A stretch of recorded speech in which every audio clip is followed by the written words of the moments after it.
J'ai été amené à connaître la prison de Fontevraud parce que je m'étais engagé, dès l'occupation allemande de notre ville, de Nantes, à participer à des mouvements de protestation et de contestation contre l'attitude de l'occupant.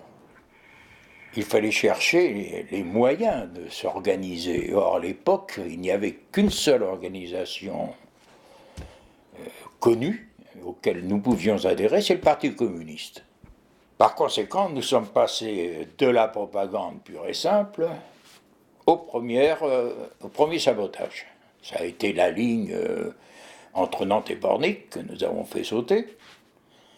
Ça a été un pylône de section de haute tension qui a mis la ville de Nantes et une partie du sud dans le noir pendant une nuit et demie, un jour et une nuit. Moi, j'ai été arrêté le 2 ou 3 août 1942, au moulin à huile de Rezé, chez un camarade qui s'appelait Barbeau, qui détenait notamment les cartes d'identité fausses que nous pouvions transformer en véritables cartes d'identité. Nous avions les tampons. Et au moment où j'allais chercher une carte d'identité pour passer dans le brouillard, des policiers attendaient Barbeau et je suis tombé dans la souricière, je n'ai pas pu m'échapper, j'ai été arrêté. Voilà. On m'a versé parmi les politiques et me voilà embarqué dans un procès qui a eu lieu à Rennes. Et là, c'était un tribunal spécial mis en place par Vichy, ce n'était pas des juges. C'est un amiral qui commandait ce tribunal, qui est un tribunal spécial d'exception. Et là, ils égrènent les activités des uns et des autres, et on dit, quant à Marcel Tomaso, il est fortement accusé d'être le responsable de tous ces jeunes, c'est lui qui est chargé du recrutement et de créer par conséquent des désordres, etc. Donc, toutes les peines sont égrenées. Moi, j'écope 7 ans de travaux forcés. Premièrement, il y avait un voyage assez exténuant par le train, mais on était avec les mains et les pieds liés. Il y avait les gendarmes qui nous... Et les trains n'étaient pas directs, il y avait des arrêts de ci, de là. Enfin, on est arrivé à Fontevraud assez fatigué. Et puis là, les matons sont venus, ont pris la relève des gendarmes et nous ont embarqués donc à la prison de Fontevraud. Alors là, la prison de Fontevraud, pour nous, on a vu ce monument considérable. Je n'avais jamais vu un monument aussi important, imposant. Manifestement, on a compris tout de suite qu'il s'agissait d'une abbaye. Qu'est-ce qu'on vient foutre dans ce truc? Bon. Et puis, quand on est rentré, on a tout de suite compris. On a vu les types en uniforme. Et là, il y a ce qu'on appelait, comment ils appelaient déjà ces types, un brigadier des matons, un Corse. Il avait un accent très accentué de Corse, nous indiquant que nous étions donc dorénavant des bagnards, car nous étions dans une maison de force, et que régnait là la loi du silence. En disant, ceux d'entre vous qui ont plus de 5 ans de prison, qui sont condamnés aux travaux forcés, et notamment ceux de 7 ans, sont transportables à Cayenne. Mais il n'y a plus de bateaux, car à l'époque, les Allemands ne permettaient pas que l'on transporte les bagnards à Cayenne. Sinon, j'aurais été sans doute faire ma première croisière. Là a commencé la vie du bagnard. Vraiment. Alors là, sur un mur, ici, règne la loi du silence. Et le brigadier nous a dit, regardez, vous voyez, là vous n'êtes pas à Cayenne, mais nous appliquons les lois que vous auriez connues à Cayenne. Par conséquent, alors j'ai essayé de protester, j'ai dit à ce type qui tournait déjà les talons, j'ai dit, mais vous savez, vous avez affaire à des patriotes français, à des résistants. Le type m'a même pas regardé, il est parti, un air méprisant. Voilà.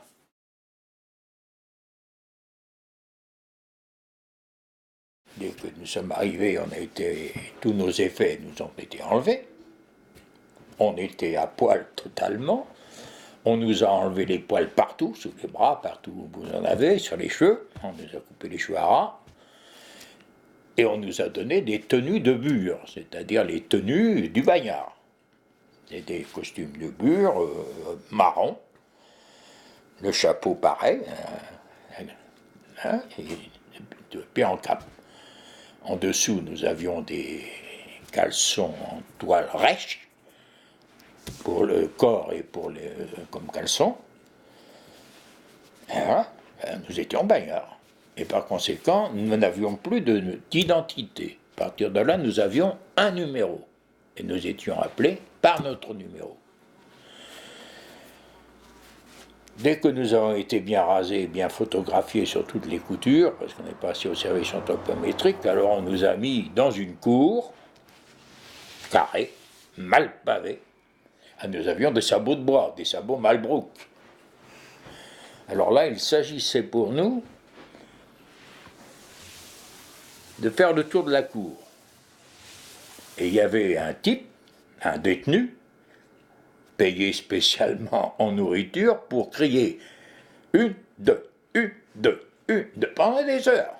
Alors, l'un derrière l'autre, on courait. Alors, avec les sabots dans les cours mal pavés, j'avais les chevilles en sang, enfin, j'avais oublié, parce qu'étant jeune, je portais déjà des sabots Malbrook, mais j'en avais plus depuis quelques années.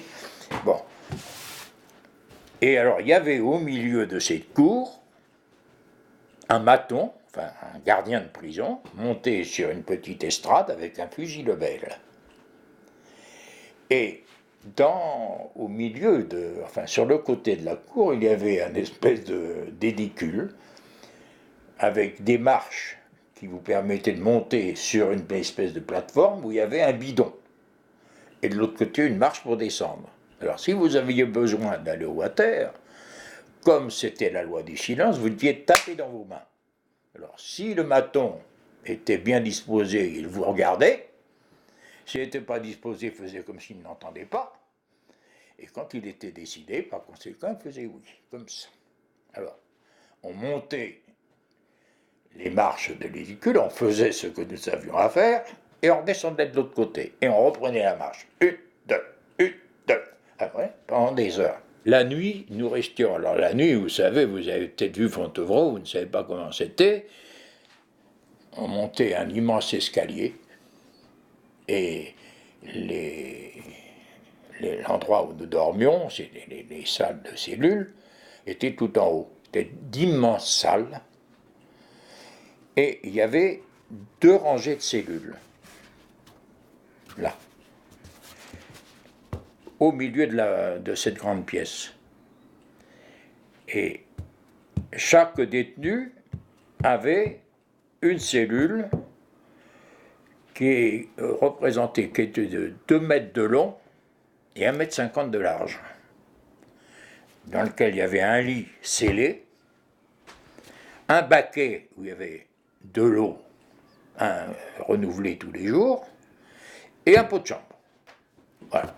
C'est tout ce qu'il y avait dans cette... Et cette cellule était fermée automatiquement. Le soir, vous rentriez dans cette grande salle, vous deviez vous mettre en rang et ensuite vous mettre en regardant le gardien face à votre cellule, et vous étiez invité à entrer dans votre cellule. À partir de ce moment-là, un détenu, un prévôt, on les appelait les prévôts, avec un système spécial, fermait toutes les cellules en même temps. Les cellules étaient par conséquent à claire-voie devant, de chaque côté c'était muré. On ne pouvait donc pas communiquer avec celui d'à côté si ce n'est avec un balai où on tapait avec le manche pour faire l'alphabet des prisons. Et dessus, c'est également grillagé. C'est-à-dire qu'on ne pouvait pas communiquer ni par en dessus, ni par les côtés. Voilà. Et le matin, quand l'heure avait sonné, le truc s'ouvrait, on descendait en rang au réfectoire et nous gagnions notre salle réfectoire, toujours dans le silence. La nuit, il y avait un seul gardien pour l'ensemble du dortoir. Et il y avait avec lui un prévôt, c'est-à-dire un détenu ayant donné des gages et se trouvant être chargé d'enfermer ses propres camarades. Bon. Il y avait une hiérarchie parmi les détenus, alors. Ah, ben, il y avait une certaine hiérarchie, une hiérarchie de fait. Et il y avait aussi des réprouvés. Par exemple, le gars qui avait été comment ça s'appelait, Soclet, nommé Soclet, qui avait violé cette petite fille, qui était presque un bébé, d'un gendarme, était tenu par tous les détenus, même les bandits les plus. Il était à part. Vraiment, c'était le type. Il était parmi nous, bien entendu. Il était juste devant moi, d'ailleurs. Par lettre alphabétique, il était juste devant moi. J'avais Spiller à mes côtés. J'avais un Spiller, le roi de l'évasion. Il a publié ses mémoires dans François après la guerre. Moi, je vais vous dire, c'était un type. Hein. Il était prévôt. À un moment donné, il était prévôt.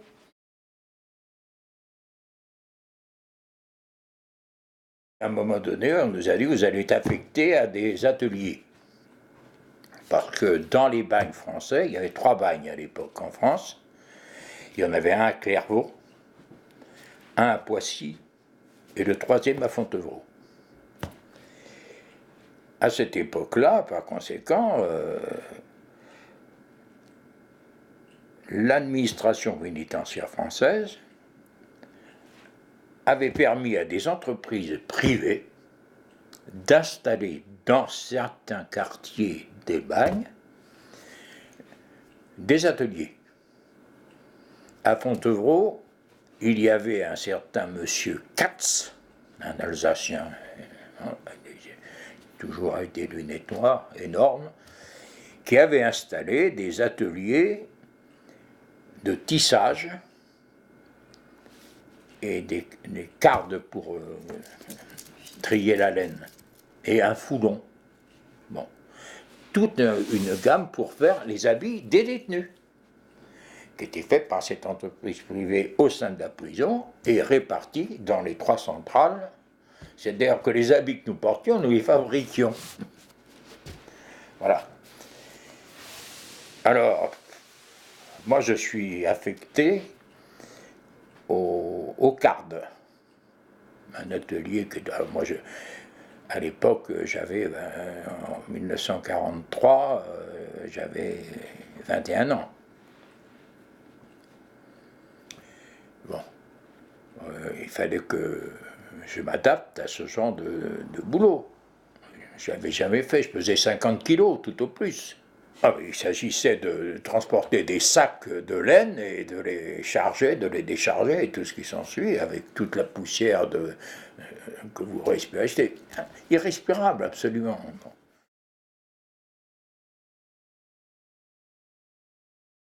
Un beau soir, à l'entrée des ateliers des autres, y compris des inoccupés, nous étions tous comptés avant d'aller au réfectoire, manque un type. Et celui qui manquait, c'était précisément mon Spiller. Spiller avait disparu. Le roi de l'évasion. Le roi de l'évasion. Un truc énorme. Hein. Alors, bon, j'aimais vous dire que ça faisait un brindingue de tous les diables. Alors, bien entendu, d'abord, sur l'atelier où il travaillait aux chaises. C'est-à-dire dans un atelier où on fabriquait des chaises. Et ce type-là était affecté, donc il y avait un établi, dans lequel il y avait 4 ou 5 détenus, faisant les différents travaux pour que la chaise sorte. Il y avait tant de chaises à fabriquer dans la journée. S'il ne le faisait pas, il y avait une réprimande, une sanction et une retenue de salaire, parce qu'il y avait quand même un pécule qui était versé à chaque détenu. Ridicule, le pécule, dont les 2 tiers étaient retenus pour la sortie et un tiers pour la cantine. Comme il n'y avait rien acheté à la cantine, c'était pas grave. Alors, mon Spiller disparu. Alors bon, tous les types de son atelier, alors, tous les prisonniers en rang ciré, en attente de l'enquête, etc. Et l'atelier des chaises, spécialement dans une cour, interrogés les uns après les autres. Et le voisin de Spiller à l'atelier lance le morceau. Je sais où est Spiller. Bon. Alors, les gardiens se pénètrent là-bas, dans l'atelier en question, et ils ne voient rien. Alors ils redescendent, ils disent mais tu nous as raconté des histoires, il n'y a pas de Spiller n'est pas là-bas. Mais je sais où il est. Alors bon, va avec nous. Alors il monte le gars. Il dit il est là Spiller, là. Alors dans l'atelier, ils avaient découpé le parquet de l'atelier avec des fourchettes et des cuillères aiguisées. Ils avaient, vous savez, les parquets sont en quinconce comme ça, donc ils avaient découpé pour faire une trappe. Et les montants du parquet, ils les avaient de telle manière que le derrière de Spiller puisse, et les deux jambes entrer sous les lames de parquet, et la tête, enfin la tête d'abord et les jambes après. Et son complice avait refoutu le truc découpé en place, et de la sciure, des copeaux, etc.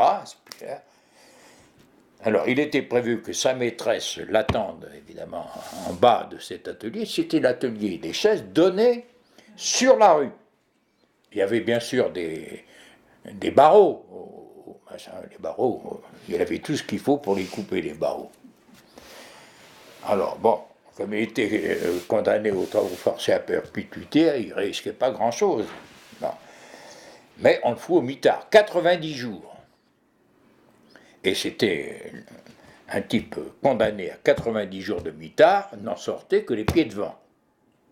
Eh bien, Spiller est sorti entier.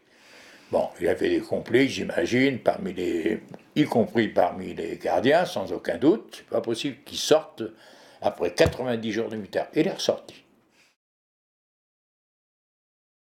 Une visite par mois, la femme ou la mère. Enfin, les parents directs. Alors, c'était les visites habituelles. Hein. Vous avez un endroit grillagé, en face de vous, un couloir de 2 mètres dans lequel un garde-chiourne se balade en permanence, et la personne qui vient vous voir, vous la voyez à 2 mètres. Et vous lui parlez, vous la voyez, vous lui parlez. Là, c'était le contact. J'étais une fois par mois. Bon. Ma mère est venue une fois avec mon épouse, parce que j'étais marié déjà. Je me suis marié à 17 ans la première fois. Bon, il se trouve que j'ai dit à ma femme de l'époque, rentre chez toi, il habitait la région de Toulouse, rentre chez toi, tu n'as rien à foutre ici. Moi, je pourrais te voir qu'une fois par mois, ça ne vaut pas le coup. Et j'ai dit à ma mère, tu ne reviens plus, c'est pas la peine. Bon, elle était venue avec du linge, avec tout ce qu'il faut. Bon, on m'a remis des denrées, chocolat, souci, elle avait pu glaner à l'époque, pas grand-chose. Et les amis, c'était interdit puisqu'on était en uniforme d'une élégance à des autres pareils, c'était pas la peine de changer, surtout pas. Bon, on n'avait pas le droit. Bon.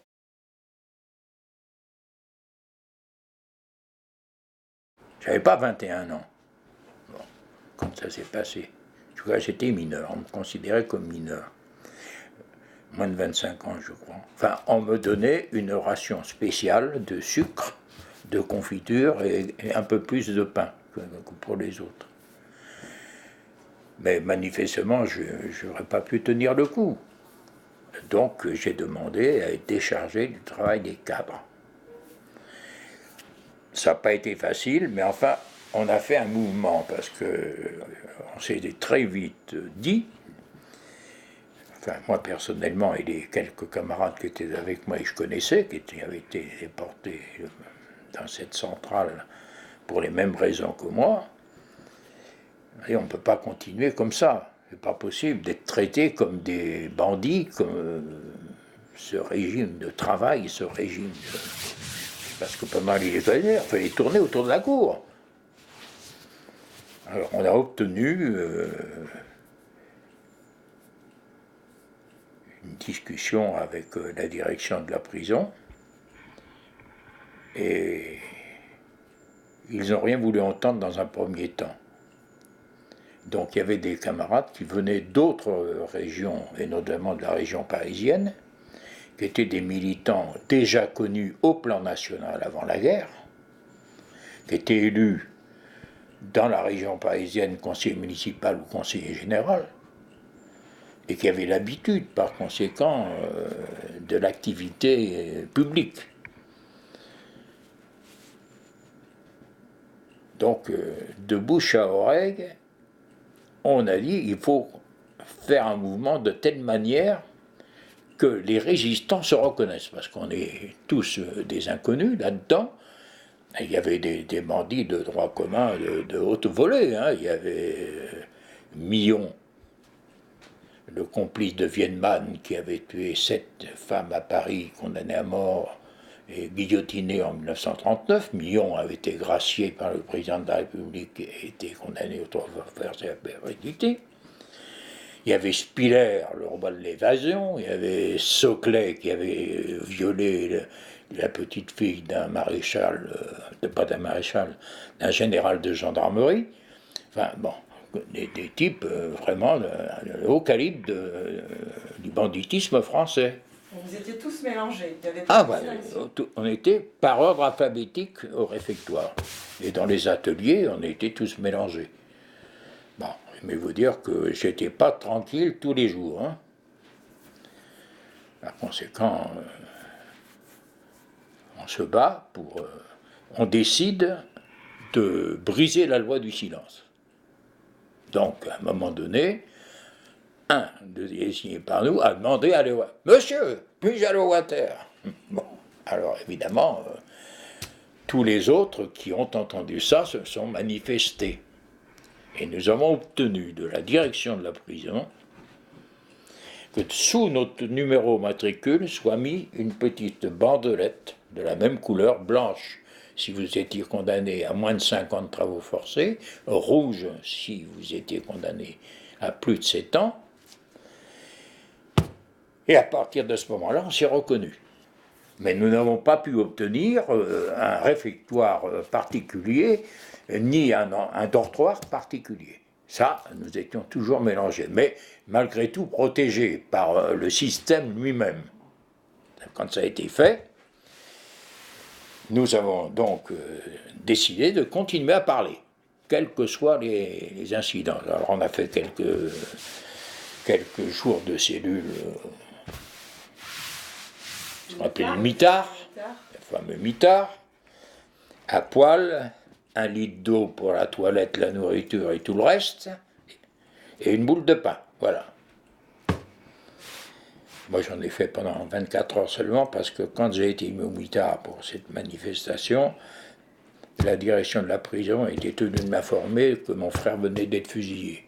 Donc ils ont tenu compte de cet aspect des choses, et m'ont donc libéré du mitard. Et les 2 types qui étaient avec moi également, qui étaient 2 politiques. C'est bien le seul acte qu'ils aient fait à ce moment-là. Donc, à partir de cela, et s'appuyant sur le fait que nous avions 2 camarades dont les frères ou les parents venaient d'être fusillés, car il y avait avec moi un gars qui s'appelait Gilles Gravoil, qui par la suite a été député de la Loire-Atlantique, et qui était là avec moi, dont le beau-frère avait été fusillé en même temps que mon frère. Donc il s'est créé autour de cet événement une espèce de solidarité qui a fait que on a gagné une certaine autorité, ce qui nous a permis d'aller plaider auprès de la direction un nommé Dufour, qui était le directeur général de la centrale, et un nommé Escoffier, qui était le sous-directeur. On a été discuter avec eux et nous avons obtenu, comme première mesure, de ne pas travailler dans un délai donné tous les déportés, les prisonniers à titre de la résistance ne seraient pas astreints au travail. Parce qu'il y avait aussi une fabrique de chaises et de meubles. Donc nous avons été retirés des ateliers et mis dans ce qu'on appelait les ateliers des inoccupés. Très beau comme terme. Alors dans cet atelier des inoccupés, on a créé une espèce d'université. Parce que nous avions parmi nous des professeurs d'histoire, des professeurs de langue, des types ayant une très grande formation. Moi, j'avais mon certificat d'études. Bon, on a aussi obtenu que nos bouquins nous soient rendus.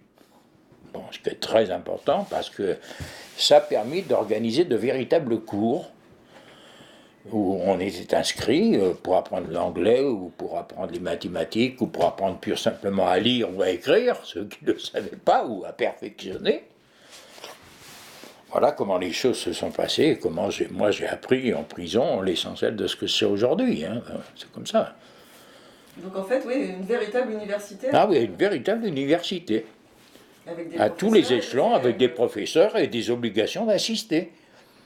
Ah Vous oui. étiez inscrit, personne ne vous aurait mis en prison une deuxième fois, hein, mais c'est comme ça, nous nous occupions comme ça. Alors à l'intérieur des prisons, nous avions bien entendu des contacts avec l'extérieur de plusieurs manières. Souvent, lorsque nous avons été autorisés à avoir nos affaires personnelles, nous avons eu aussi l'autorisation d'avoir un peu de linge. Et le linge était un instrument de communication très important. Il suffisait par exemple d'avoir dans une correspondance antérieure avec sa famille donné une indication sur l'endroit qu'il convenait de situer pour bien chercher ce qui pouvait s'y cacher. Et là, il y avait quelquefois des indications très nettes, très claires, très précises, sur du papier à cigarette, roulé en éléments très simples, très petits. Et souvent, les compléments d'information étaient donnés par écrit, ouvertement, soit avant, soit après, de telle manière que nos correspondants soient parfaitement informés des questions posées ou des solutions trouvées à des questions posées à l'extérieur. Jamais, je crois, nous avons été coupés d'une relation avec une direction responsable de l'organisation de résistance à laquelle nous appartenions. Et est arrivé un beau jour un homme qui s'appelait Marcel Paul. Et Marcel Paul était connu comme militant communiste avant-guerre. Il était conseiller municipal de Paris, élu dans le 14e arrondissement, et qui était secrétaire général de la Fédération de l'éclairage de la CGT. Mais vous savez qu'à l'époque, il n'y avait qu'un seul syndicat, qu'une seule centrale syndicale, parce qu'après le Front populaire de 1936, les deux organisations syndicales qui existaient, la CGT unitaire pro-communiste et la CGT tout court pro-socialiste, avaient fusionné. Et Marcel Paul était devenu par conséquent le secrétaire de la Fédération d'éclairage de la CGT réunie. Et à ce titre, il était responsable des services publics. Et dans les services publics étaient les gardiens de prison. Donc, il avait été avant-guerre le responsable syndical, y compris des gardiens de prison. Donc évidemment, ça facilitait les choses, j'ai pas besoin de vous le dire. Je ne vous cache pas que l'élément principal que nous mettions en action durant cette période, et notamment lorsqu'il s'est agi d'envisager une évasion, cela passait par nos relations privilégiées avec un certain nombre de gardiens qui avaient connu Marcel Paul en tant qu'il était leur responsable syndical avant la guerre, et qui ne se refusaient pas à apporter des services comme leur propre contribution à la résistance intérieure française. Et avec l'aide de Marcel Paul et donc le poids qu'il représentait déjà là, on a obtenu non seulement une discussion nouvelle avec le directeur de la prison, mais également avec le ministre de la Justice, qui était de passage d'inspection à Fontevraud. Le ministre de Vichy, le ministre de la Justice, s'appelait M. Gabold, à l'époque. Et ce M. Gabold, qui nous a reçu une délégation, a dû concéder un certain nombre d'autres facilités. Mais on était devenu tellement emmerdant, je dois le dire, qu'un beau jour, vers la fin septembre, me semble-t-il, on nous a annoncé que nous serions transférés ailleurs. Et effectivement, tous ceux qui avaient manifesté, qui portaient donc la petite barrette de résistants, ont été transférés dans une nouvelle centrale, fabriquée spécialement, qui n'avait jamais servi, qui était toute neuve et toute belle, à Blois. Parce que vous aviez été trop revendicatif, vous avez été transféré. Voilà, nous avons été transférés à Blois, mais tout ça, que des communistes ou des résistants. Parce que aussi peut-être vous aviez noué des nouveaux liens avec les gardiens. Évidemment, et c'était dangereux. La justice estimait qu'on risquait d'obtenir des facilités, soit pour nous évader, soit pour... Bon.